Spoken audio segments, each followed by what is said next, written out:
이제 오늘까지 하면 이제 구약과 이제 이 침묵기까지 이제 마무리하고 이제 다음번에는 이제 우리 신약으로도 들어갈 것입니다. 우리 들어가기 전에 한 번 더 점검 한번 해볼까요? 이 교제의 장점은 뭐라 그랬죠?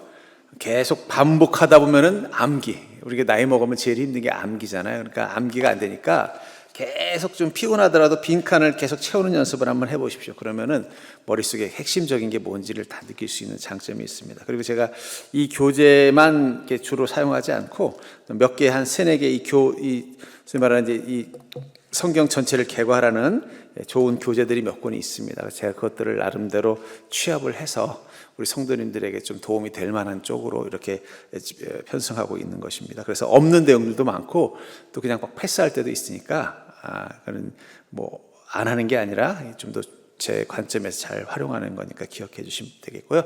자, 제일 중요한 거 있죠? 자, 성경 구약을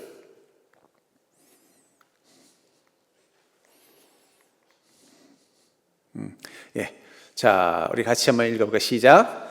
창조기 출정하여 사통으로 분포하니 귀침이 나더라. 자, 창조시대,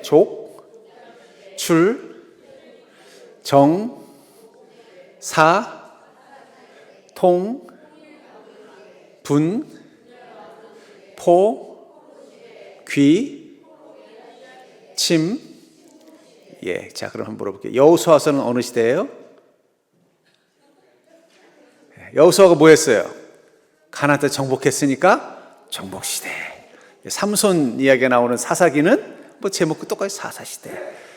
그 다음에 이제 사무엘상, 열왕기상까지는 이제 통일왕국시대고, 열왕기하, 역대상하가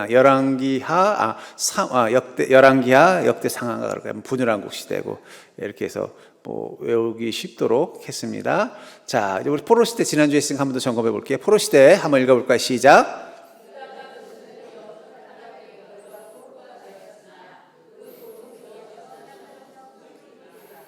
사실 이스라엘 민족이 바벨론의 포로로 끌려가는 것은 참 비참한 일이죠. 나라를 잃고 재산을 잃고 또 어떤 가족을 잃고 민족을 잃어버린 참 비참한 시간이지만, 아이러니한 것은 그 시간 동안 이스라엘 민족은 영적으로 성장했다는 거예요. 역사는 저는 이제 역사를 되게 좋아했어요.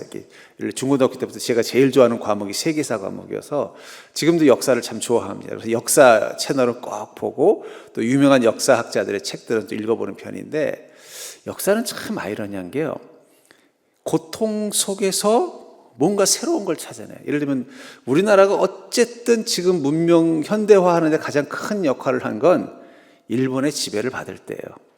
그러니까 우리가 늘 이게 역사학자들이 갈등하는 게 뭐냐, 일본의 지배가 선한 것이냐 나쁜 것이냐. 당연히 지배를 당했다는 건 고통스러운 것이고 악한 것이고 불의한 것이죠. 근데 아이러니한 건 그 지배가 없었으면은 우리가 조선시대라는 이 소위 말하는 이 과거 어떤 봉건 사회로부터 벗어날 수 없었을 수도 있어요. 근데 거기서 이제 왕조가 해체가 되고 또 왕조라는 절대적인 권위가 무너지고 유교권이 무너지니까, 야, 그럼 우리가 앞으로 어떻게 살아야 될까 고민하고 있는데 그때 누가 쫙 나타났느냐? 선교사님들이 나타나신 거예요. 그러니까 선교사님들을 통해서 이 서구의 가치관을 보니까, 야, 이게 너무 좋구나. 그래서 쉽게 우리가 복음을 받아들인 거예요. 만약에 일본의 침략이 없었고 그냥 계속 조선 왕조였다면은, 조선 왕조 말기 때 이 흥선대원군이 했던 정책이 뭐예요? 쇄국 정책이에요. 쇄국 정책은 뭐냐면 조선의 정신과 어떤 성리학에 위배되는 가치관들을 배격하는 겁니다. 그래서 그 쇄국 정치 속에서 이 선교사님들이나 기독교인들이 많은 순교를 했어요. 그리고 서울에는 지금도 절두산이라는 데가 있어요. 거기에 보면은 이제 선교사 순교 전적비가 있습니다. 그만큼 많은 희생을 했어요. 그러니까 아마 조선 시대가 계속 유지됐다면 어떻게 됐을까요? 아마 기독교가 지금처럼 이렇게 성장하지 못했어요. 일본이 그런 케이스예요. 일본은 한국보다 더 일찍 이 소위 네덜란드를 통해서 복음이 들어갔는데, 문제는 뭐냐면 일본은 자신이 가지고 있는 그 천황이라는 가치관을 놓을 수가 없었던 거예요. 그러다 보니까 어떻게 돼요?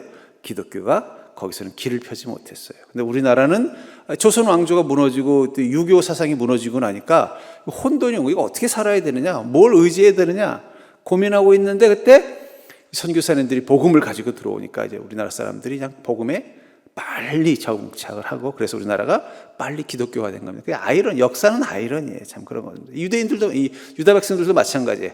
포로로 끌려갔지만 그 속에서 그들의 신앙이 더 견고해지고 우리가 알고 있는 유대 신앙의 기초 틀이 완성된 게 사실은 포로 시대입니다. 그래서 고통 속에서 신앙적인 성숙을 이룹니다. 자, 어떤 성숙을 이뤘느냐? 한번 읽어볼까요? 시작.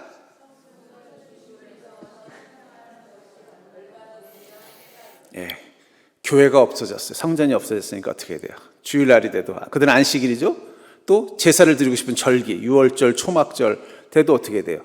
드릴 수가 없는 거예요. 바벨론에는 자기들의 바벨론의 우상을 섬기는 신전은 있지만 여호와 하나님을 섬기는 신전은 없잖아요. 그 절망이죠. 예. 우리도 좀 교회가 좀 지금 내가 보면은 우리 이 시대 그리스도인들이 안일해진 이유 중에 하나는 교회가 아직도 많아서 그런 것 같아요. 나중에 진짜 세상이 어떻게 변해서 마을에 교회 하나도 없는 시절이 되면 그때 가서야 우리가 이 교회가 우리 앞에 있다는 게 이렇게 복이구나 하는 걸 깨달을 수도 있을 것 같습니다. 두 번째, 시작.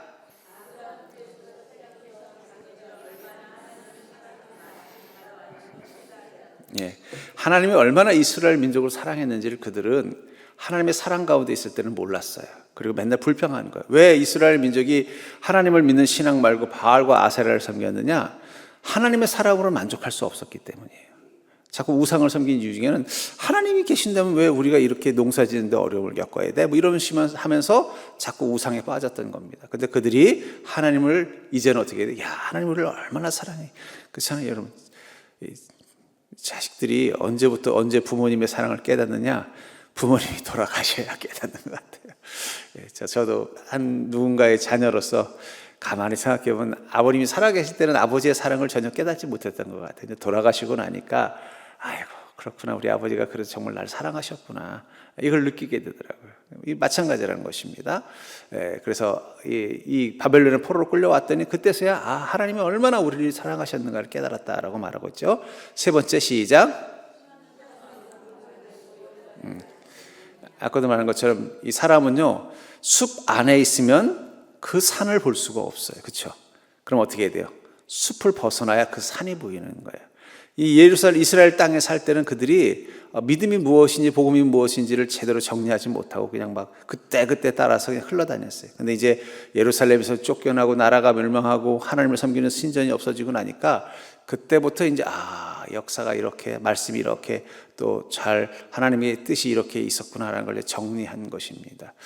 그 다음에 네 번째 읽어볼까요? 시작. 예. 그전에는 그들은 신앙은 예루살렘 성전에서 제사를 드리는 것만으로 충분하다고 생각을 했어요. 근데 예루살렘 성전이 없어지니까 어떻게 돼요?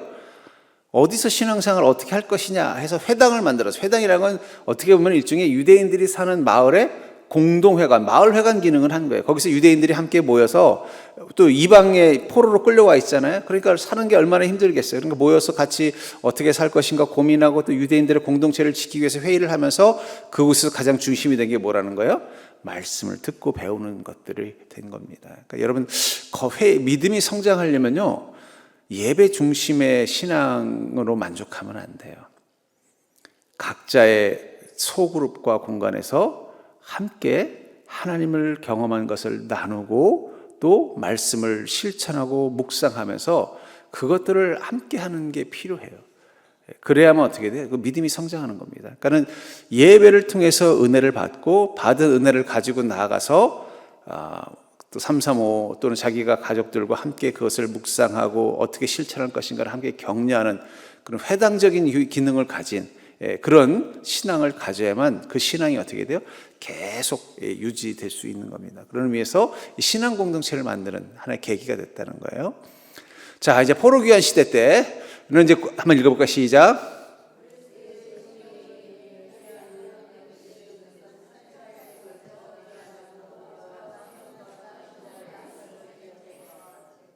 하나님께서는 이스라엘 민족을 버리지 않으셨죠. 그래서 다시 그들이 돌아올 수 있도록 허락하신 것입니다. 저는 이게 역사를 아까 좋아한다고 그랬잖아요. 역사를 보면요, 한번 패망한 민족과 나라가 다시 국가를 재건하는 것은 결코 쉬운 일이 아닙니다. 그러려면은 적어도 그 국민들이 어떻게 돼요? 많이 생존해 있어야 돼요. 근데 이스라엘 민족은 어떻게 돼? 이미 많이 뿔뿔이 흩어지고 사실은 그렇게 많지 않은 백성들만 남아 있는데도 그들이 어떻게 됐어요? 다시 회복할 수 있었던 것은 그건 아마 하나님께서 사랑하는 민족이기 때문에 그런 것이 아닌가 싶은데, 그들은 이제 돌아오면서 네 가지 중요한 이 포로에서 다시 귀환하면서 경험하게 되는 어떤 특별한 은혜를 경험합니다. 그 네 가지 중요한 개념이 있는데, 첫 번째가 뭐냐면 한번 읽어봐. 시작. 네.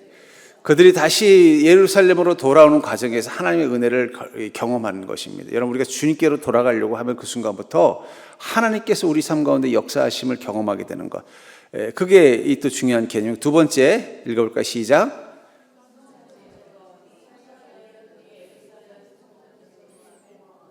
네, 다시 이제 와서 제일 먼저 무엇부터 했다고요?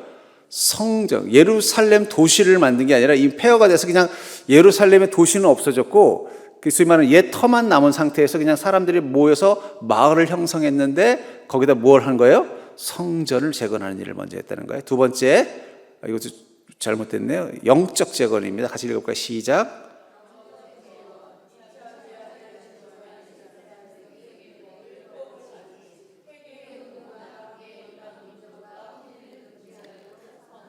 그곳에 와서 그들이 한 것 중에 하나가 뭐냐면 영적인 회개 운동을 하는 거예요. 왜냐하면 오랫동안 70년에서 100여 년 동안 이 바벨론의 포로로 끌려갔던 사람들이 돌아올 때 그들만 돌아온 게 아니라 그때 사방으로 뿔뿔이 흩어졌던 이스라엘 민족들도 함께 복귀하기 시작한 거예요. 왜냐하면 예루살렘 성전이 다시 만들어졌다더라. 그러니까 흩어져 있었던, 사방으로 흩어져 있던 사람들이 모이는데, 문제는 뭐냐면 그들 중에는 뭐예요? 오랫동안 생각해 보세요. 70년에서 140년이면 이미 여기 모여 있는 사람은 이 예루살렘이 무너질 때 그 자리에 없었던 사람이에요. 소위 말하는 3세대, 4세대가 되니까 영적인 어떤 민족적 정체성도 없고 신앙적 정체성도 없습니다. 제가 이렇게 보면은 그 미국의 이민간 세대들을 보면요, 벌써 2세가 지나고 나면은요, 자기를 한국 사람이라고 생각하지 않더라고요. 한국 그럼 뭐라고 생각하냐면 아버지 나라, 어머니 나라. 나는 미국 사람 이렇게 생각해요. 벌써 이게 정체성이 달라지더라고요. 근데 생각해 보세요. 70년, 최소한 70년에서 140년이면은 이미 3대, 4대가 지났잖아요. 그럼 어떻게 돼요? 이미 정체성이 흔들어지게 돼. 이스라엘 민족, 유대 민족이라는 정체성이 없다 보니까 그냥 쉽게 소위 말하는 이방 민족과 혼혈하고, 또 그 속에서 어떻게 돼요? 개인, 일 신앙이기 때문에 그 이방 여인이면 그 이방 여인의 신앙이 어떻게 돼요? 우리 가정에 들어와 있는 거예요. 한번 생각해 보세요. 우리 집에 부부가 결혼을 했는데 아내는 예수님을 믿고 남편은 불교를 믿으면 어떤 일이 날까요? 맨날 싸워요. 그렇죠? 주일날도 기도하러 가자 그러면 무슨 소리야? 절에 가자 그러고. 그런 것. 아니면 이제 타협을 하면 어떻게 돼? 그럼 하루는 우리 교회 가고 하루는 절에 가자. 이렇게 된다니까요. 그렇잖아요. 생각해요. 부부가 결혼을 했는데 남편은 불교 아주 독실한 골수 불교 신자고 아내는 아주 독실한 기독교 신자면은 결혼 생활하면서 제일 먼저 부딪히는 게 뭐예요? 휴일 어떻게 보낼 거냐부터 다 부딪힌다고요. 그럼 어떻게 돼요? 아내는 교회 가야지 주일날. 그러면 무슨 소리야, 오랜만에 쉬는데 절에 가서 부처님께 불공 드려야지. 또 나 성경 공부 좀 해야지. 그러면 무슨 소리야, 불경을 공부해야지 이런다고요. 그럼 맨날 싸우다가 우리 타협하자. 그럼 어떻게 되겠어요? 하루는 교회 가고 하루는 절에 가고 하루는 성경 읽고 하루는 불경 읽으면은 그 속에 뭐가 생기겠어요? 기도하다가도 어떻게 해요? 나무아미타불 할렐루야 아멘 이렇게 끝나게 되니까, 그럼 이게 믿는 건지 안 믿는 건지도 모르는 혼성이 되는 거예요. 그런 문제점이 생기는 거예요. 그러니까 하나님께서 어떻게 하셨어요? 끊어라. 단순히 그냥 어떤 이방 여인과 결혼한 것에 대해서 하나님이 싫어하는 게 아니라 그 결과물을 보셨던 거예요. 왜냐하면 옛날에는 신앙, 1인 1신앙이 당연한 거예요. 신앙이 없다라는 것은 그건 인간이 아니라고 생각했던 거예요. 지금도 인도에서는요, 하나님을 무신론자들을 경멸해요. 이게 지난번에 아마 어떤 여행 채널에서 봤는데 인도 여인이 아줌마가 그래서 당신 종교가 뭐예요? 그랬더니 한국 사람들은 왜 나는 종교 없다는 사람이야. 난 종교 없어요. 그랬더니 갑자기 싹 째려보고는 뭐 이런 인간이 있으면서 가버리더라고요. 무슨 얘기냐면은 신앙이 없는 것은 인간적인, 그러니까 소위 말하는 제대로 된 인간이 아니라고 생각하는 거예요. 거예요. 자기 신이 있어야 된다고 생각하는데 옛날에는 더 심했을 것입니다. 그러다 보니까 어떻게 돼요? 이게 혼혈이 되니까 여러 가지 문제가 생기니까 영적인 재건을 위해서 어떻게 해요? 이방의 신앙을 끊는 그 과정 가운데서 어쩔 수 없이 결국은 어떻게 해요? 아내를 버리는, 포기하는 그런 일까지 일어난 것입니다. 전 그런 의미에서 이 나오미는 대단한 거죠. 루시라는 이방 여인을 어떻게 해요? 하나님 믿는 신앙 만들어준 것만 해도 대단. 어쩌면 그 가정의 고난이 그렇게 만들었을지도 몰라요. 그리고 룻도 대단한 거죠. 하나님 믿는 신앙으로 베들레헴까지 왔다는 게. 자, 세 번째 같이 읽어봐. 시작.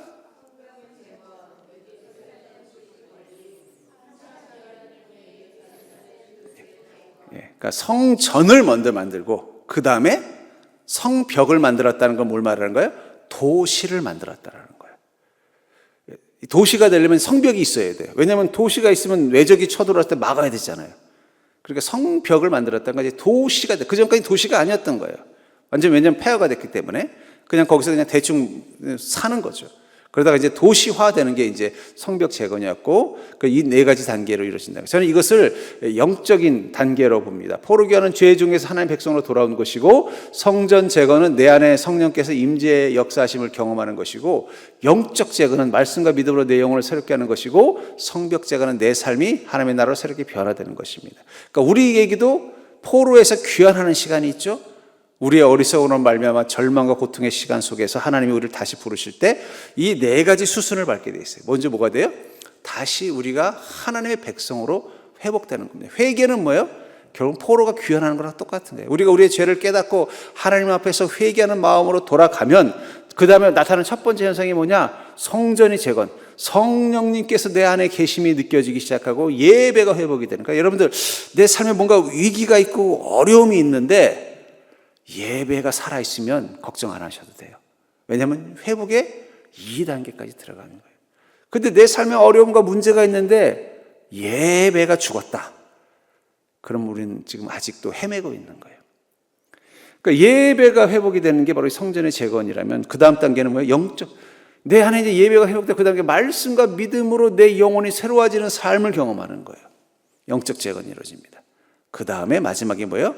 내 삶이 하나님의 나라로 새로워지는 내 삶이 변화된다. 그러니까 하나님이 우리를 회복시킬 때도 이 네 가지 단계를 이렇게 거치는 것 같아요. 먼저 우리가 죄인임을 깨닫고 하나님의 백성으로 돌아오는 이 과정을 거치고 그 다음에 내 안에 이제 성령님의 인자하심을 경험하는 예배가 회복이 되게 하시고 그 다음에는요 말씀과 믿음으로 내 영혼을 새롭게 만들 수 있도록 허락하시고 그 다음에 우리 삶을 새롭게 마치 건물을 짓듯이 신도시를 만들듯이 새롭게 만들어주는 게 이게 하나님의 역사심의 원리라는 것입니다. 자, 이 단계를 거쳐서 예루살렘으로 왔으면 하나님께서 더 부흥을 시켜주거나 예수님을 바로 보내주시면 좋은데 400년 가까이 이 침묵시대를 줍니다. 저는 이 침묵시대가 지금 왜 우리에게 중요한지를 한번 나눠보려고 그래요. 자, 한번 침묵시대 특징을 한번 읽어볼까요? 아마 페이지로는 64페이지 한번 읽어볼까요? 시작.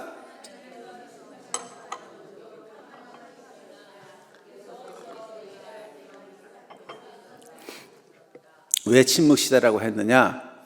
하나님에 대한 말씀의 기록이 전혀 없다는 얘기를 뭘 말하는 거예요? 선지자가 나타나지 않았다는 거예요. 제가 이 선지서 이야기를 했잖아요. 여러분 성경에서 가장 중요한 사건은 선지자들의 등장입니다. 근데 이 침묵시대의 특징이 뭐냐? 선지자가 한 명도 나타나지 않다. 400년 동안. 심지어는 포로로 끌려갔을 때도 어떻게 됐어요? 이 선지자들이 있었어요.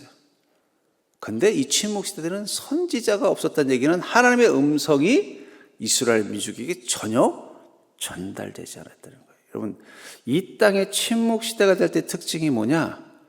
말씀이 땅에 떨어지면 침묵시대. 더 이상 설교자의 권위가 없어지고 설교의 영향력이 사라지고 설교를 통해서 그 인생을 변화시키고 돌아보는 인생 그리스도인들이 없어지는 때가 바로 침묵시대예요. 그 침묵시대, 아주 영적으로 깜깜한 시간이었지만 그러나 그 속에서 뭐예요? 이게 중요합니다. 설 때려볼까요? 시작. 네, 하나님이 침묵하면요 세상은 더 시끄러워지는 거예요. 왜 세상이 지금 시끄러울까요? 하나님이 침묵하시기 때문이에요.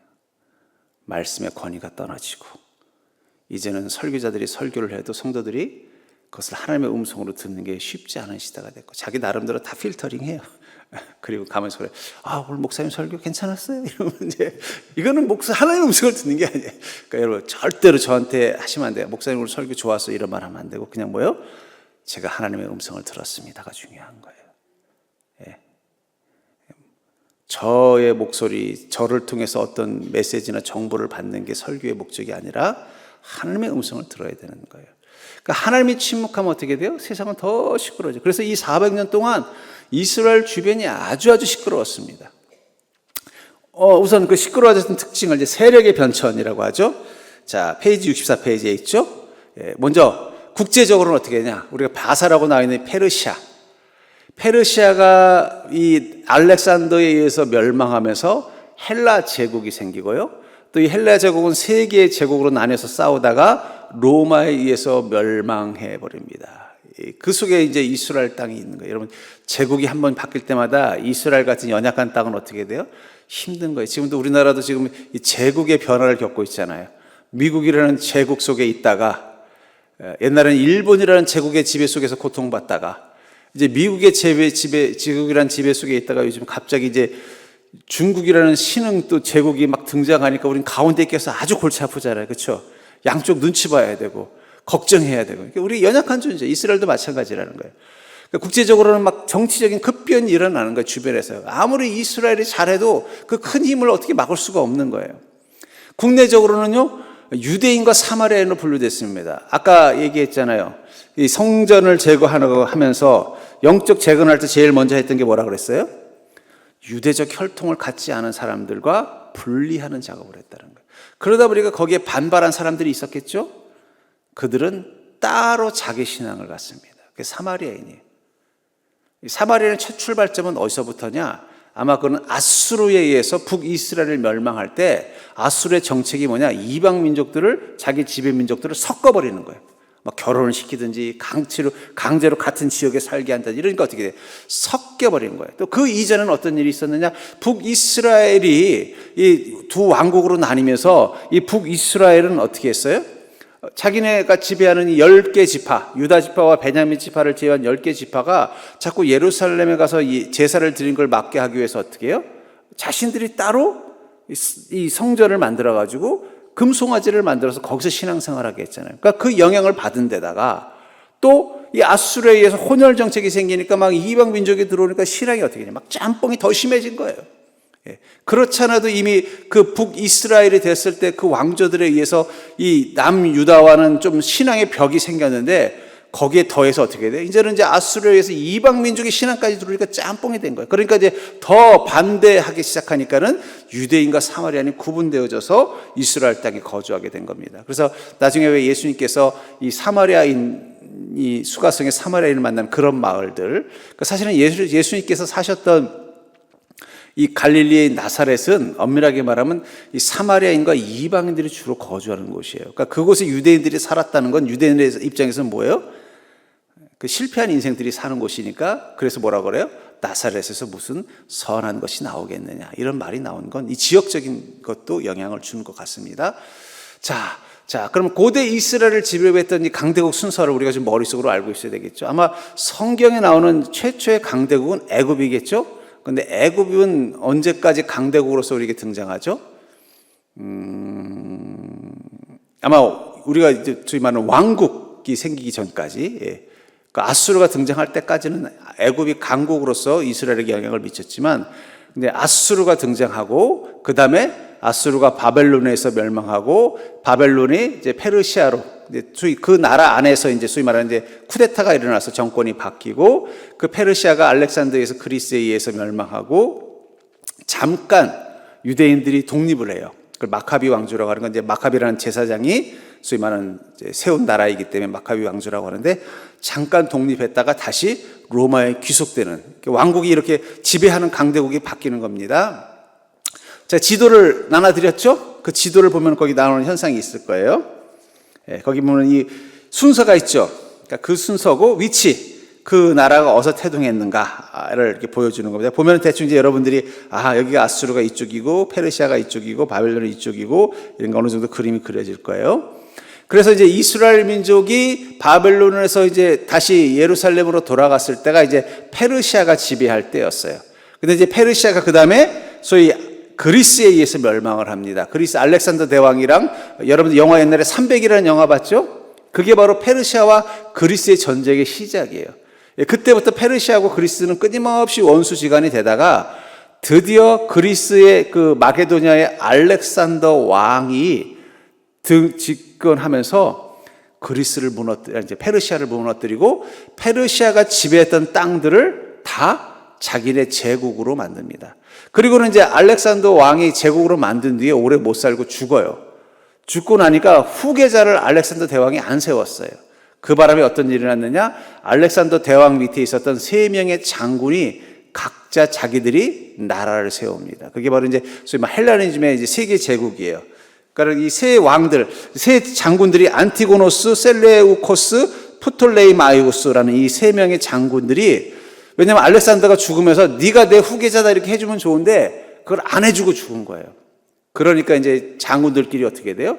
서로 싸우다가 세계 왕국을 나눕니다. 그래서 그리스를 중심으로 한 이 안티고노스가 있고, 이집트를 중심으로 한 프톨레마이오스가 있고, 페르시아를 중심으로 한 셀루코스, 이 나라들이 서로 끊임없이 전쟁을 일으켜요. 그러니까 또 그 전쟁도 하필이면 중간이 딱 어딜까요? 예루살렘이 이스라엘 땅이 딱 중간에, 우리로 치면 저 판문점에 있는 거랑 똑같은 거예요. 그러니까 이스라엘 땅은 맨날 전쟁이 끊어지지 않는 거예요. 그러니까 참, 그러니까 그런 농담이 있어요. 우리나라 땅은 단군 할아버지가 부동산 사기당했다 그랬잖아요. 이스라엘은 아브라함이 부동산 사기당한 거예요. 하필이면 가도 어떻게 돼요? 전쟁이 끊이지 않는 그 딱 중간, 강대국 틈에 있는 가운데 이 이스라엘을 지배해야 어떻게 돼요?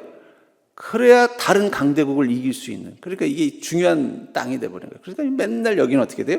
전쟁이 나고, 아니나 다를까 드디어 로마가 지배했을 때는 어떻게 돼요?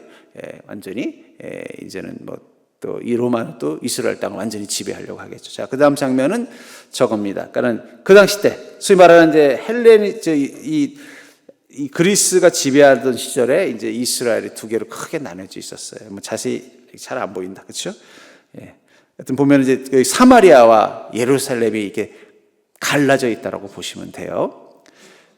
그 다음에 이제 로마, 예수님 시대 때 로마가 이제 탄생하는데, 원래 로마라는 나라는 그 이전부터 있었습니다. 그러나 조그만 도시국가였어요. 이탈리아의 도시국가였고, 그 당시 때 도시국가였을 때 그리스가 가장 강력한 제국으로 성장하다가 이제 로마가 성장하면서 그리스가 지배했던 영토들을 하나씩 뺏어옵니다. 그러면서 이제 로마의 힘이 세졌을 때 이 헬라 제국, 알렉산더의 이 후손, 알렉산더가 정복하고 3명의 장군이 다스렸던 그 나라들 중에 아까 말한 그 애굽을, 이집트를 중심으로 한 데와 그 다음에 그리스를 중심으로 한 그곳은 로마가 지배하고, 그 다음에 페르시아 지역은 파르티아 왕국이라는 왕국이 생겨요. 그러니까 이제 로마 시대 때는 두 개의 제국이 계속 싸우고 있었어요. 여러분, 동방박사라는 사람들은 아마 이 파르티아 왕국에서 온 사람으로 추정이 돼요. 왜냐하면 늘 로마와 싸우니까 이 이스라엘의 이 왕이 태어나서 로마의 정권을 무너뜨린다는 뭐 그런 식의 어떤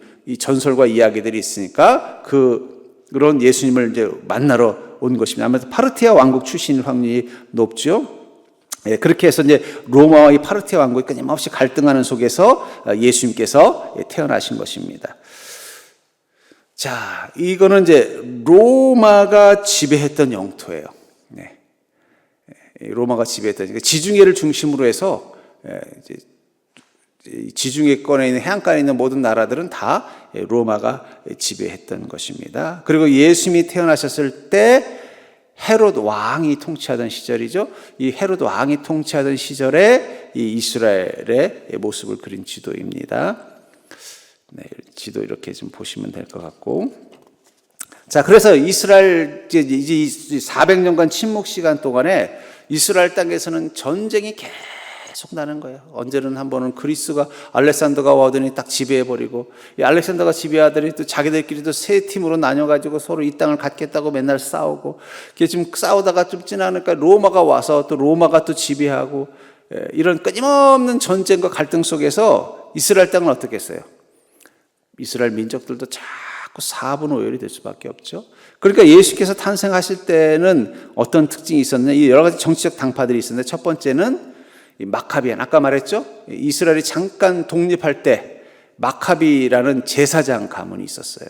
이 가문에서 왜 이런 일이 났느냐? 그 헬라엘은 제우스라는 신을 섬기잖아요. 그러니까 이제 헬라에서 지배할 때 어떤 일이 일어나냐면 예루살렘 성전에다가 제우스 제단을 만드는 거예요.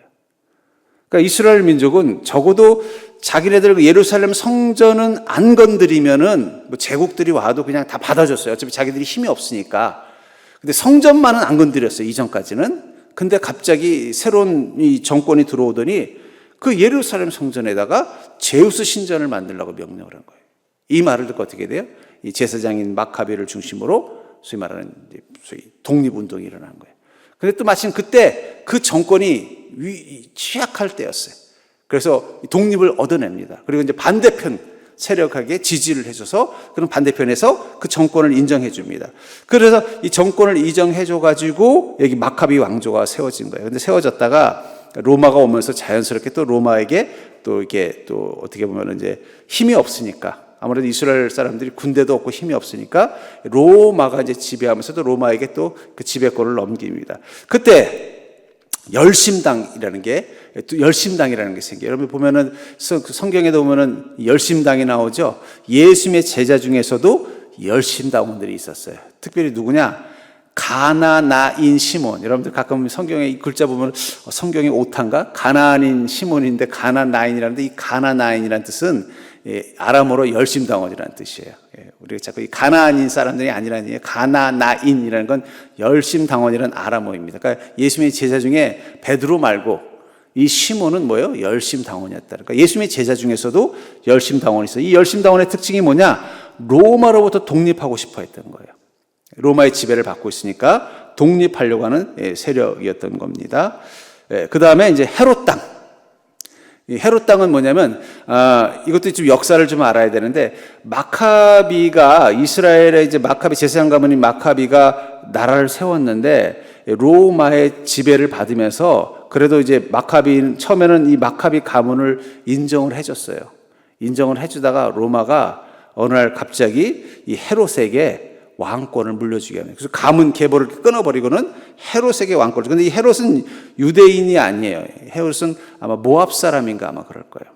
그러니까 늘 헤롯은 뭐가 있었냐면 유대인이 아니라는 그런 어떤 컴플렉스가 있어요. 그래서 이제 그 부인이 누구냐면 부인이 바로 이 마카비아 왕조의 그러니까 소위 말하는 사위가 되는 거죠. 그걸 통해서 왕위를 계승을 해서 헤롯 정부가 들어선 겁니다. 근데 이 헤롯은 친 로마적인 정책을 썼기 때문에 로마에서는 헤롯을 좀 많이 지원해주고 한 겁니다. 그러다 보니까 또 이 헤롯을 지지하는 사람들이 있었어요. 주로 이제 사두개인들.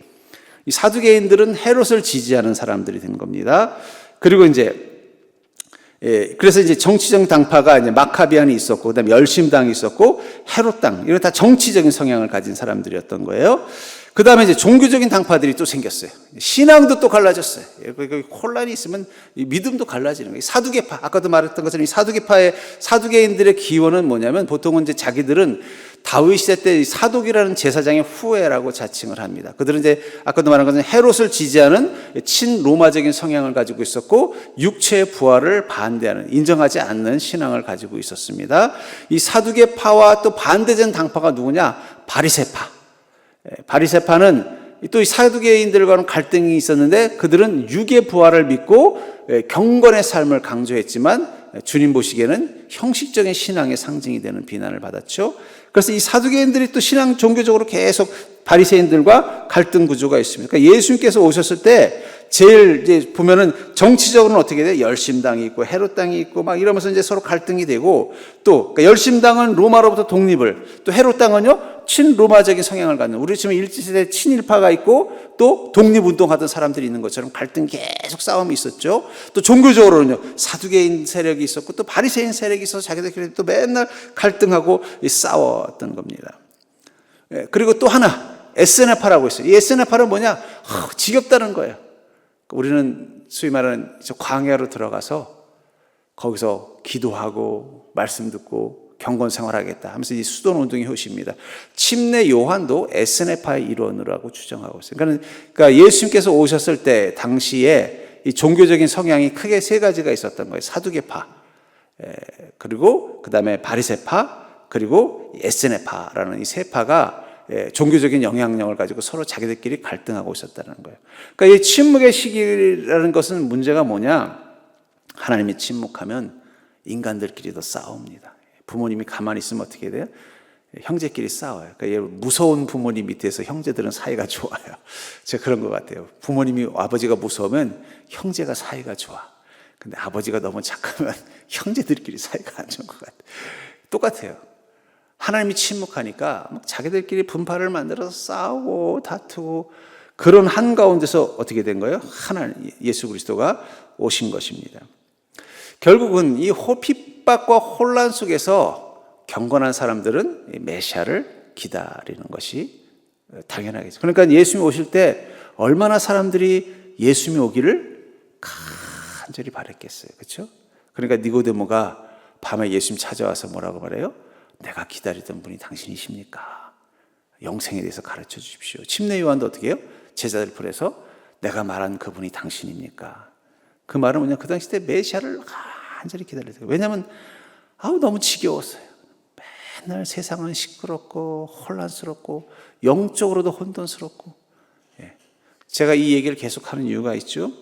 우리 시대랑 닮아 있다는 거예요. 이 메시아를 대망하던 그 시대의 특징, 하나님의 침묵, 그것은 하나님의 역사하심과 음성이 멈춘 시절이라는 거예요. 우리가 점점 그 시절을 향해 가고 있지 않나 하는 생각이 들어요. 우리 이번 주에도 우리 이완규 목사님이신가요? 누가 그 말씀했죠? 지금은 밀물의 시대가 아니라 썰물의 시대인 것 같다. 점점 교회들이 지금 성도들이 빠져나가고 성도들의 믿음의 수준도 떨어지고 교회 안에 여러 가지 우환과 갈등이 끊이질 않는 시대를 살고 있다는 거예요. 왜 이런 현상들이 나타나느냐? 첫 번째 이유는 하나님의 침묵입니다. 하나님이 오셨으니 혼도 좀 내고 말 안 듣는 성도 있으면 밤에 가서 꿈속에서 나서 한번 엉덩이라도 한번 때려주시고 죄 짓는 목자가 있으면 하나님께서 오셔서 벌도 좀 내려주시고 이러면은 참 교회들이 살아있을 텐데 언제부턴가 하나님의 침묵이 느껴지는 거예요. 여러분도 그런 거 안 느껴지세요? 저는 느껴져요. 옛날 교회랑 지금 보면 하나님께서 요즘 말씀이 더 없어지신 것 같아요. 옛날에는 문제만 있을 때마다 성령님의 역사심이 확 나타났어요. 진짜 그래요. 속썩이는 성도 있으면 하나님이 알아서 다 손도 봐주시고. 그러니까 옛날 목사님들은 힘들지 않아요. 왜요?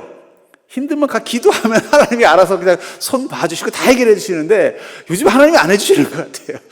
힘든 시대예요. 하나님이 알아서 성도들의 삶에 대해서 다 일일이 말씀하시고 막 기도만 하면 막 기도 속에서 보여주시고 환상도 보여주시고 음성도 들려주시고 막 역사도 하시고 그냥 막 하나님의 반응이 즉각즉각지겠어요. 은혜 받으면 막 복도 막 내려주시고. 근데 요즘은 하나님께서 뭔가 좀 인간적으로 보면 좀 우리에게 소홀해지신 듯한 느낌. 바로 이 침묵의 시간이라는 거예요. 그와 더불어 어떤 걸 경험해요? 더욱더 혼란스러워진 세상을 경험한다는 거예요. 우리 교회와 성도들의 삶에 영향을 주는 마치 이스라엘에게 영향을 주는 제국들처럼 세상의 변화와 혼란 속에 있게 되는 게 바로 침묵기라는 거예요.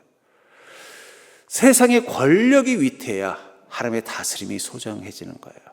우리는 어느 순간 하나님께서 우리를 다스리시는 것에 대해서 불편하게 생각했어요. 그러니까 인간들이 어떻게 돼요? 자꾸 하나님이 없는 세상을 만들려고 하니까 하나님이 어느 순간 더 이상 말씀하지 않으시고 역사하지 않으시는 거예요. 그럼 어떤 일이 일어난다고 그랬어요? 하나님이 침묵하니까 자꾸 다른 제국들이 와가지고 이스라엘을 괴롭히는 거예요. 하나님 잔소리 듣는 게 나을까요? 세상의 구박을 받는 게 나을까요? 혼나더라도 부모한테 혼나는 게 낫지. 세상에 모르는 아저씨한테 구박당하면 얼마나 서럽겠어요. 그러니까 세상이 지금 그렇게 가고 있다는 거예요. 저는 특별히 21세기가 바로 이 침묵의 시간으로 가고 있다는 생각이 듭니다.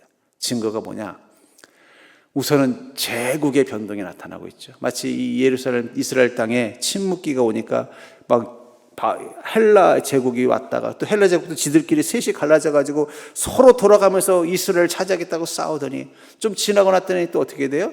또 로마가 와가지고 또 하겠다고 하고 막 이런 끊임없는 갈등이 있는 것처럼 그 과정, 제국의 변화가 일어나는 과정에 약한 이들은 어떻게 되는 거예요? 나라들은 어려움을 겪는 겁니다.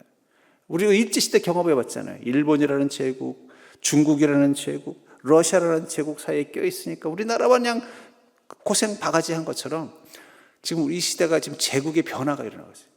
미국과 중국이라는 이 제국의 변화가 일어나면서 어떻게 돼요? 막 끊임없이. 그러니까 우리 이 동북아의 정세, 친미, 친중, 반일, 반공. 그것도 다 우리나라 안에 다 있어요. 그렇죠? 마치 이스라엘 땅에 보면은 로마를 지지하는 세력이 있었는가 하면 로마를 반대하는 세력이 있었고 한 것처럼 친미, 친중, 반일, 반공들이 막 서로 갈등하고 싸우면서 안에서 자중질환이 일어나게 만드는 거예요. 또 하나는 이 산업혁명과 AI 시대로의 변화입니다. 급변하는 시대가 됐다는 거예요. 예. 저는 요즘 이렇게 그런 AI하고 뭐 이런 거에 대한 이제 자꾸 좀 유튜버들을 계속 좀 보면서 앞으로 우리 시대가 어떻게 변하는가 이런 걸 이제 고민해 보면서 이게 왜냐하면 이게 그냥 추상적인 게 아니라 이 변화는 우리 성도님의 삶에 큰 영향을 주기 때문이에요. 이 산업혁명은 서민들의 삶에 큰 영향을 줍니다. 특별히 뭐 예를 들면은 1차 산업혁명이라는 게 이제 영국에서 일어날 때 뭐냐면 이제 기계, 소위 증기기관으로 기계를 만들어서 기계화하던 시절에 제일 큰 영향을 받은 게 누구냐? 농민들이에요. 농민들. 예. 농민들이 일자리를 잃어버려요. 왜냐하면 옛날에는 직접 다 씨앗 뿌리고 다 해건데 갑자기 기계가 와서 쭉 밀고 가니까 어떻게 돼요? 일자리가 없어지는 거예요. 그 기계 중에 이제 자동차가 개발이 됐을 때 제일 큰 타격을 받은 게 마부들입니다. 마부들이 말을 끌고 이제 사람들을 태워서 짐도 날라주고 그러는데 갑자기 자동차가 생겼어요. 그러니까 어떻게 돼요? 짐도 자동차가 끌고 다니고 사람도 자동차가 옮겨주니까 갑자기 마부들이 일자리를 잃어버리는 거예요. 지금 이 AI 시대가 되면 제일 타격을 받는 게 뭐냐? 이게 서민들이에요. 우리 성도님들도 아마 그 영향을 많이 받을 것 같아요. 그런 삶의 혼돈들이 일어난다는 면에서도 이 침묵의 시대라는 거예요. 특별히 영적인 위기. 이 혼돈의 시대 때 이 예루살렘을 중심으로 한 이 유대 신앙을 가진 그들에게 어떤 일이 일어났어요? 영적인 위기가 나타났잖아요. 내부적으로는 어떻게 돼요? 바리새인과 또 사두개인과 에스네파가 서로 자신들의 신앙이 정통이라고 싸우고 있었고 또 그뿐이니까 우상들이 막 들어오고 예수님이 오셨을 때 이스라엘 땅에서는요 하나님 믿는 사람도 있고 제우스 믿는 사람도 있고 별의별 신을 믿는 사람들이 다 섞여 있었어요. 그러다 보니까 더 유대인들은 어떻게 되는 거예요? 극단적인 신앙을 강조하는 거예요. 어떤 거예요? 소위 말하는 이제 소위 예수님, 소위 말하는 유대 신앙이 아닌 사람들에 대해서 경멸하고 소위 말하는 적대적으로 가는 태도를 보이는 거예요. 그래서 예수님께서 이 바리새인 누구죠? 사두개인 삭개오 집에 갔을 때 뭐라고 말해요? 예수님이 죄인과 세리와 창녀와 어울린다.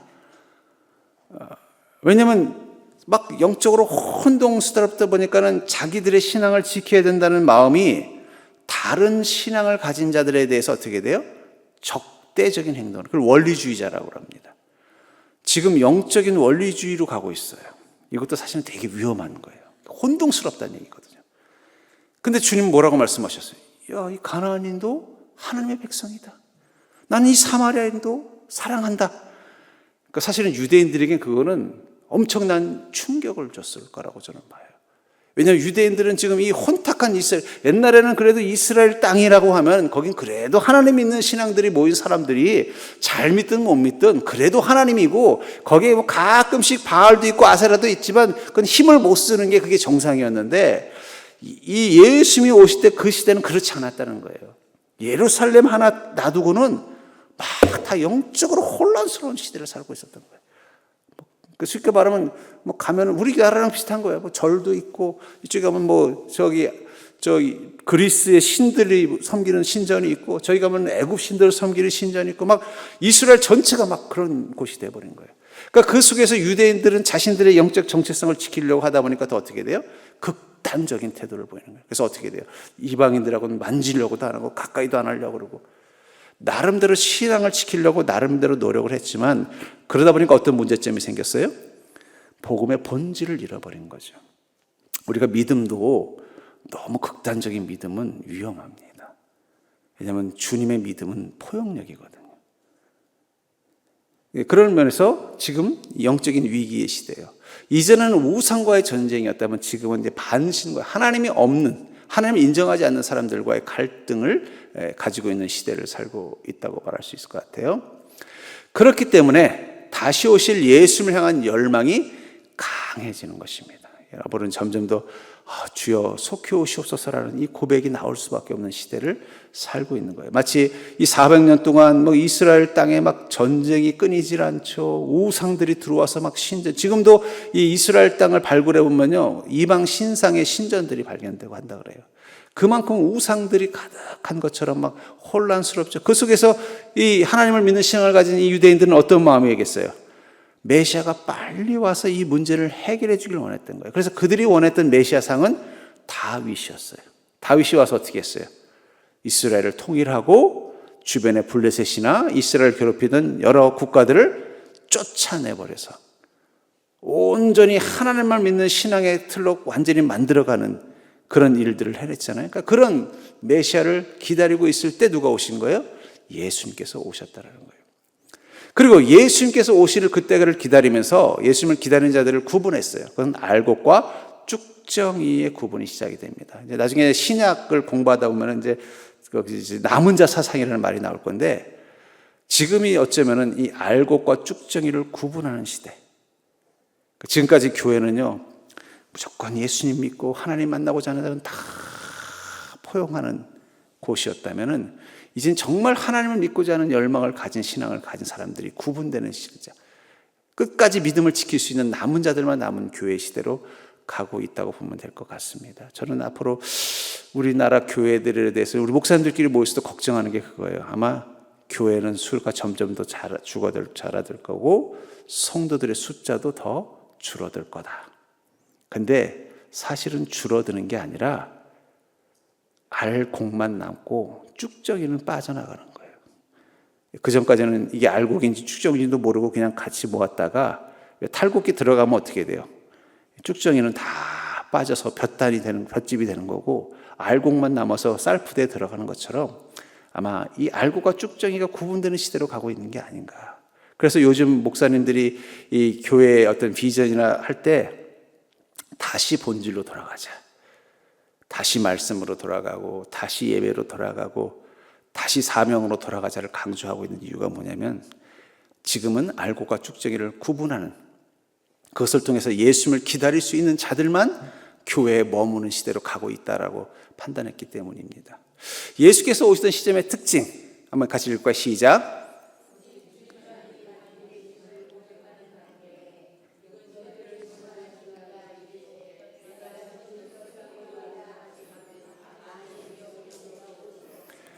예수님께서 오셨던 그 시절의 특징이 뭐냐?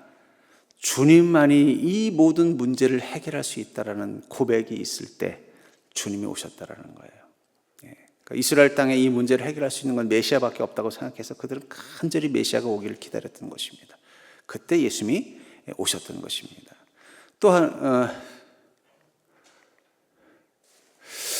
그런 의미에서 침묵의 400년의 의미, 그 시대는 침묵이 아니라 예수님께서 이 땅에 오시기 위해서 준비하는 가장 중요한 뜸들이기의 시간이라는 거예요. 이게 뭔지 아세요? 와인 숙성 창고입니다. 와인은 이 포도를 따서 그 즙을 짜내서 어떻게 돼요?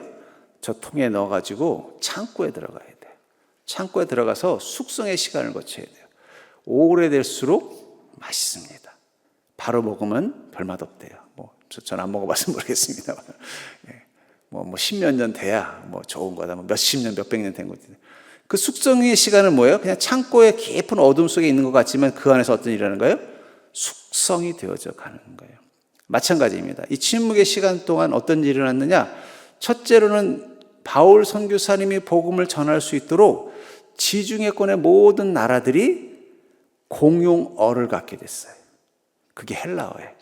그 전까지는 공용어가 없었기 때문에 어떻게 돼요? 예를 들면 애굽에 가서 복음을 전하려면 애굽어를 배워야 돼요. 또 그리스에 가서 복음을 전하려면 또 그리스어를 배워야 돼요. 페르시아에 복음을 전하려면 또 페르시아어를 해야 되는데, 어떤 게 알렉산더 대왕이 지배를 하면서 소위 말하는 우린 지금 영어처럼 공용어를 만든 거예요. 그게 바로 헬라어예요. 헬라어. 그러니까 모든 문서들은 헬라어로만 작성하게 돼 있고 적어도 관리가 되려면 어떻게 돼요? 헬라어를 할 수 있어야 돼. 그 사람이 이집트든 스페인 사람이든. 그러다 보니까 어떤 현상이 나타났어요? 통일된 언어를 가질 수 있는 기회가 생긴 거예요. 그래서 실제로 이 구약 성경이 히브리어 다음으로 쓰여진 성경이 바로 헬라어 성경입니다. 그래서 지금도 이제 헬라어 성경을 가지고 있는데, 그리고 이제 신약도 이제 헬라어로 쓰여져 있고, 그러니까 이 헬라어가 어떻게 돼요? 이제 공용어가 되니까 주님이 딱 오시니까 제자들이 복음 전하는데 이게 쉬워진 거예요. 그러니까 하나님 그걸 400년 동안 준비하신 거예요. 또 하나는 교통. 아까도 말했잖아요. 그전에는 막 아수르, 또 애굽, 또 그리스 각자 지배하는 지역이 다르니까 거기마다 다 길이 막혀 있었어요. 근데 이 이 알렉산더 대왕이 그 지역을 완전히 정복하면서 자기가 지배를 원활하게 하려면 어떻게 돼요? 교통을 편리하게 돼요. 그걸 또 로마가 이어받아서 어떻게 해요? 이제는 그 지중해 북쪽권, 로마, 스페인 이쪽까지도 다 교통을 좋게 만들어 놓은 거예요. 배편도 좋게 만들어 놓고. 그러니까 어떻게 돼요? 복음을 전하는 모든 인프라를 다 구축. 그러니까 400년 동안 뭐 한 거예요? 하나님이 복음의 인프라를 구축해 놓으시는 거예요. 거기다가 예수 그리스도께서 그 갈망하는 성도들 사이에 태어나셔서 제자들을 삼으시고 그 제자들이 그 순간 이 주님의 복음을 전하는 일들이 확산된 것입니다. 그런 의미에서 침묵은 침묵이 아니라 숙성의 시간이라고 생각해요. 저는 어쩌면 지금 이 땅에 하나님의 침묵기가 시작되지 않았나 하는 생각이 들 때가 있어요. 가끔은 그럴 생각이 있어요. 저도 목사지만 하나님 옛날에는 뭐 이렇게 좀 성령의 은사도 많이 나타나게 하시고, 제가 이 10년 넘게 우리 교회 금요 기도회를 인도할 때마다 참 이상해요. 성령님이 뭔가 확 오긴 오는데 불이 안 나네. 불이 안 붙어요. 성령님도 역사하시는 게 느껴지고 막 은혜도 오는데 왜 사람들이 이 맛이 확산이 안 될까? 참 미스테리예요, 미스테리. 옛날 같으면 그냥 막 성령님이 뜨거워가지고 조금만 불만 붙으면 막 모이고. 제가 이 학생부 때 제가 다니던 교회에 그런 일이 있었어요. 그 전사님 한 분이 조금 안 좋은 분이 오셔가지고 그냥 학생들하고 갈등이 생겨가지고 학생부가 그냥 다 없어져 버렸어요. 남은 4명 딱 남아 있었는데 새로운 전사님이 오신 거예요. 새로운 전사님이 오더니 야, 우리 같이 학생부를 위해서 기도하자. 그 4명하고 같이 기도하면서 학생부를 다시 시작했는데 1년 만에 40명이 된 거예요. 근데 거기 작년 교인이 150명밖에 안 되는 교회예요. 그래서 1년 만에 40명이 돼요. 내가 깜짝 놀랐어요. 근데 그 전사님이 그렇게 탁월하신 분이냐? 그렇게 탁월한 분은 아니에요. 성령의 역사가 그때는 즉각적으로 나타났어요. 그러니까 저는 요즘 보면 하나님 좀 성령의 역사를 좀 지금 즉각적으로 좀 치유의 은사도 얼마나 많이 나타나는지 몰라요. 요즘은 하나님들이 너무 갑자기 요즘 바빠지셨는지 인색해지셨는지 그때마다 제가 깨닫는 게 있습니다. 지금은 침묵기구나. 그러나 침묵기라는 건 고난과 실패의 시간이 아니라 하나님이 더 큰 그림을 그리고 있는 시간이라는 거예요. 그 400년의 침묵기를 통해서 어떻게 돼요? 예수 그리스도께서 탄생할 수 있는 모든 인프라를 만들었고, 주님이 오셔서 12명의 제자를 세우자마자 어떻게 돼요? 순식간에 그 지중해권으로 복음을 전할 수 있는 모든 준비를 다 해놓은 거예요. 그러니까 여러분, 예수님의 제자들이 위대해서 그 일을 한 게 아니에요. 예수님의 제자들은 숟가락만 들었을 뿐이에요. 성령님이 모든 판을 다 깔아놓는데 언제 동안 깔아놓은 거예요? 400년 동안 깔아놓은 것입니다. 저는 그런 의미에서 어쩌면 지금이 어떻게 보면 영적인 침묵기라면 우리가 절망할 게 아니라 지금 우리가 어떻게 해야 되느냐. 아까도 말씀드렸잖아요. 알곡과 축정의 시간이라면 우리가 알곡의 믿음을 지켜나가는 거예요. 교회를 지켜나가면서 예수 그리스도를 더 간절히 대망하는 마음 가지고 우리의 믿음을 지켜나가다 보면 하나님이 인프라가 다 깔렸다고 생각하는 그 순간 어떻게 해요? 부흥을 허락하시는 것입니다. 다시 성령의 역사하시. 그러니까 이 400년 동안 하나님께서 침묵하셨어요. 그러니까 얼마나 이스라엘 민족들이 갈급했겠어요. 그랬더니 하나님이 직접 오셨어요. 오셔서 어떻게 해요? 그때부터 말씀하시기 시작하셨어요. 그걸로 또 끝나지 않았어요. 성령님으로 오셔가지고 각 사람들 속에 오셔서 말씀하기 시작하셨어요. 400년 동안 굶주려 있었던 영혼들에게 하나님께서 한 목소리로 쫙 밀어주신 거예요. 그때부터 교회가 세워지고 부흥이 일어나고 하나님의 나라가 이제는 이스라엘 땅을 벗어나서 전 세계로 확장되는 출발점이 된 것처럼 지금이 침묵기라면 지금 우리에게 필요한 것은 기다리는 것입니다. 하나님께서 다시 강력하게 역사하실 때를. 저는 이 침묵기는 개인에게도 있다고 생각해요. 우리 믿음에 문제가 있어서 침묵기가 있는 게 아니라 하나님께서 더 큰 일을 준비하시기 위해서 잠시 침묵하실 때가 있어요. 그때 제일 중요한 건 내 믿음을 알곡의 믿음으로 키워나가는 것입니다. 묵묵히 내 믿음을 잘 키워나가면 마치 예수님께서 극적으로 베들레헴에서 탄생하신 것처럼 우리 삶 가운데 다시 회복기를 허락하시는 것. 저는 그게 이 또 침묵기가 주는 교훈이 아닌가 하는 생각이 듭니다. 제가 좋아하는 시인 중에 황지윤 시인이 겨울나무로부터 봄나무로라는 시를 썼는데 이 시에 보면 이런 게 있어요. 자기 온몸으로 나무는 나무가 된다. 두 손 올리고 벌 받는 자세로 서서 벌 받는 몸으로 벌 받는 목숨으로 기립하여 밀고 간다. 막 밀고 올라간다. 천천히 서서히 문득 푸른 잎이 마침내 끝끝내 꽃피는 나무는 자기 몸으로 꽃피는 나무이다. 겨우내 정말 죽은 것처럼 있었던 이 얼어 있었던 나무 하나가 봄이 되니까 어떻게 돼요? 싹이 나고 꽃이 피는 걸 뭐라고 말하냐? 그는 계속 그 추운 날 두 손을 놓지 않고 계속 어떻게 한 거예요? 이 추위를 이겨내면서 계속 자기 안에서 이 꽃을, 이 싹을 밀어내고 있었다라는 거예요. 남들이 보기엔 아이고 저 나무 추운데 저 속에서 저렇게 아무것도 못하고 있구나라고 하지만 아무것도 하지 않은 게 아니라 어떻게 해요? 봄의 나무로 가려고 몸부림치고 있었다라는 거예요. 우리도 그럴 때가 있습니다. 내가 아무리 애를 써도 하나님의 은혜가 내 삶 가운데 임하지 않는 것처럼 느껴질 때, 그러나 우리가 계속해서 내 자신의 그 하나님 앞에서 내 죄인됨을 고백하고 마치 내가 벌 받아도 괜찮습니다 주님은 두 손을 놓지 않는 믿음으로 계속 주님 앞에 서 있으면요, 우리 안에서 뭐가 돼요? 겨울이 끝나고 봄이 되면 싹이 나오는 것처럼 다시 소망의 싹이 나고 또 다시 열매의 기회가 열리는 것입니다. 그것을 이겨내는 시간, 그게 바로 겨울나무의 시간, 침묵의 시간이 아닌가 하는 생각이 듭니다. 그러므로 침묵기를 대하는 그리스도인의 자세가 있어요. 한번 읽어볼까요? 시작.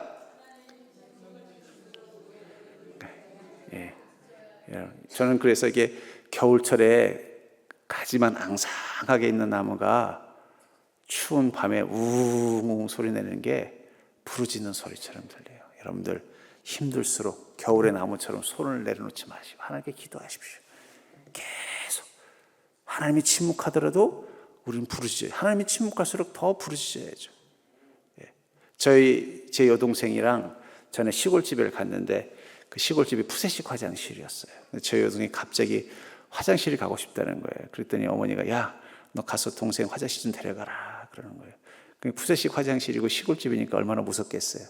우리 아이가 여동생이 화장실에 있으면서 계속 오빠 부르는 거예요.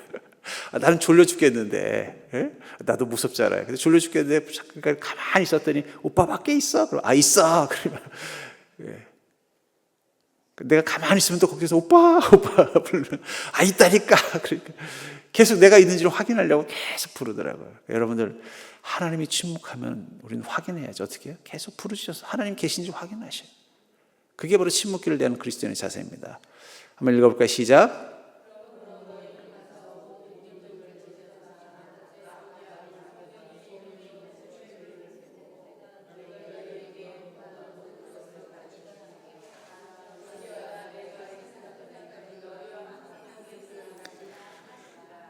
하나님이 침묵하신다고 여러분들도 침묵하면 안 돼요.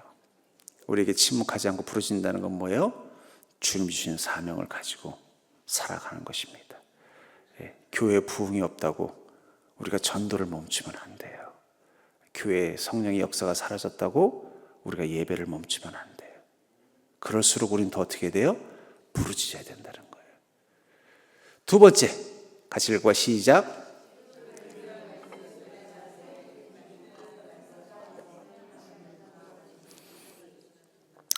믿음과 말씀이 필요한 시간은 은혜가 떨어졌을 때입니다. 여러분, 성령의 역사가 충만할 때는요, 믿음 말씀 고민할 필요 없어요.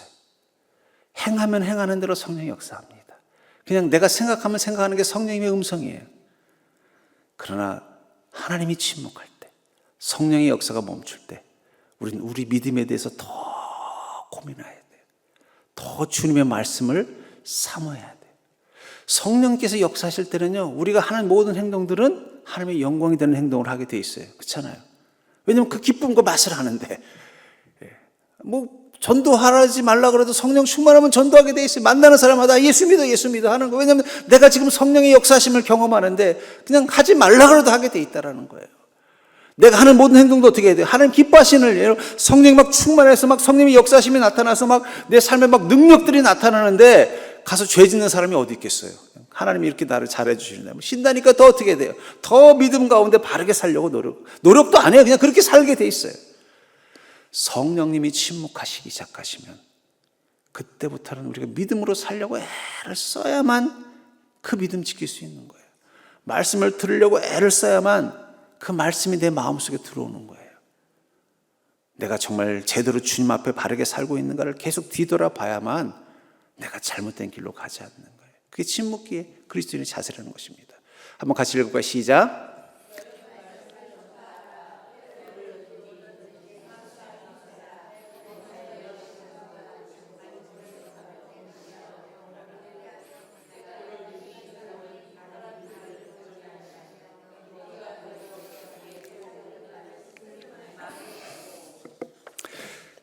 어쩌면 지금 이 땅에 침묵기가 오고 있는데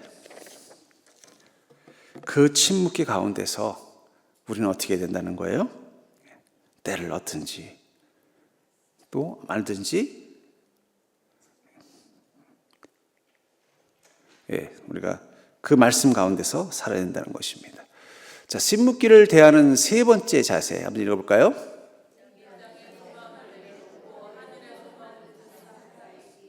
같이 읽겠습니다.